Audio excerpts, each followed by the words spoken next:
The 18th of July 2023 को Canada के British Columbia के एक खालिस्तानी सेपरेटिस्ट को दो गनमैन उसी के ट्रक के अंदर असैसिनेट कर देते हैं। दुनिया की सबसे बड़ी सिख पॉपुलेशन इंडिया में रहती है और इंडिया के बाद कनाडा ही है जहां दुनिया की दूसरी सबसे बड़ी सिख पॉपुलेशन रहती है। 2021 के सर्वे के अनुसार कनाडा में लगभग 8 लाख सिख रहते हैं, जो कि कनाडा के टोटल पॉपुलेशन का लगभग 2% है। इसमें से ज़्यादातर लोग इमिग्रेशन करके वहाँ पे जॉब या स्टडी के पर्पज़ से गए हैं और बाद में उन्होंने वहाँ का सिटीजनशिप ले लिया। साल 1984 के रॉयट्स के बाद खालिस्तानी सेपरेटिस्ट लीडर्स को ढूंढा जा रहा था। इनमें से कुछ लोग विदेशों में भी चले गए जिससे इंडिया के चार्ज से बचा जा सके।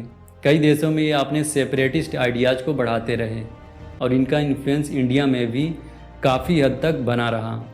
खालिस्तान एक ऐसा मूवमेंट है जिसमें सिखों के लिए एक अलग इंडिपेंडेंट देश की डिमांड की जाती है।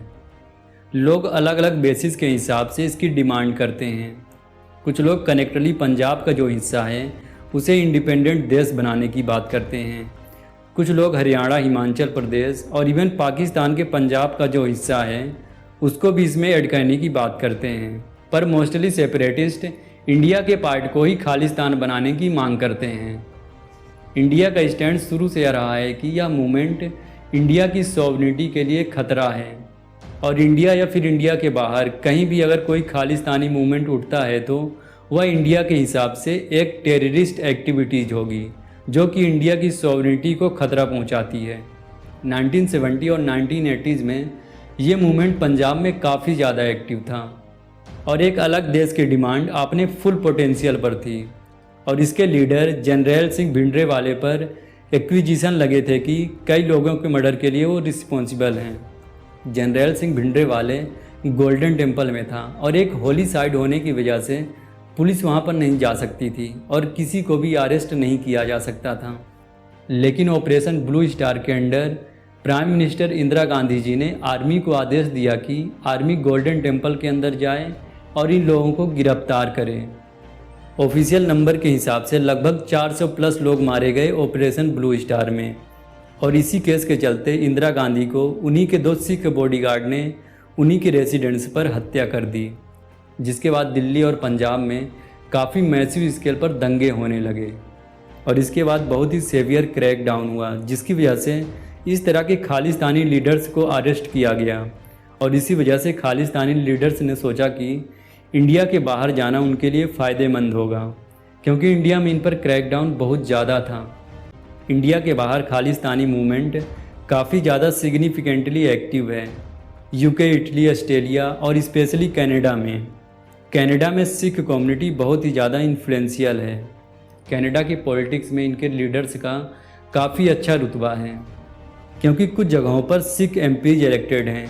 बहुत से सिख लीडर मानते हैं कि इंडिया ने खालिस्तानी मूवमेंट को फोर्सफुली दबाया है, जिस वजह से ये लीडर खालिस्तानियों को एक्टिविस्ट मानते हैं। इसी के चलते कैनेडियन लीडर और पॉलिटिशियन कई बार इंडियन पॉलिटिक्स के बारे में बात करते हैं। इंडिया में होने वाले ह्यूमन राइट इश्यू के बारे में बहुत सारे कमेंट करते हैं जो कि ज़्यादातर निगेटिव ही होते हैं।